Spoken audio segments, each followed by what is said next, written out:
நீங்க உடைஞ்சு போய் இருக்கிறதற்கு காரணம், உங்க தரிசனத்துக்கு நேராய் ஓடாமல் இருக்கிறதற்கு காரணம், எனக்கு ஆன்சரே இல்ல பாஸ்டர், எனக்கு பதில் இல்லை, எனக்கு பதில் இல்லை, அதனால நான் ஓட மாட்டேன், அதனால நான் சோர்ந்துட்டேன், அதனால நான் விட்டுட்டேன்.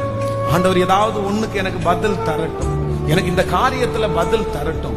இது வந்ததுக்கு அப்புறம் பாத்துக்கலாம், இது நடந்ததுக்கு அப்புறம் பாத்துக்கலாம், இத ஆண்டவர் செய்யட்டும், அதுக்கப்புறம் நான் வேணா பாத்துருக்கிறேன், அதுக்கப்புறம் நான் வேணா வேணா ஓடுறேன். இல்ல அதுக்கு முன்னாடி என்னால ஒண்ணும் பண்ண முடியாது, என்னால ஒண்ணும் பண்ண முடியாது. ஆனா ஆண்டவர் வாக்கு கொடுக்கிறார், தடைகளை உடைக்கிறவர் உங்களுக்கு முன்னே கடந்து போகிறார். தடைகளை உடைக்கிறவர் உங்களுக்கு முன்னே கடந்து போகிறார். அப்படிப்பட்ட மனதிலே இருக்கிற பதில் வராத சில தடைகளை தாண்டுவீர்களானால் அது ஏன்னு எனக்கு தெரியாது, அந்த தடைகளை நீங்கள் தாண்டுவீர்களானால் உங்களுக்கு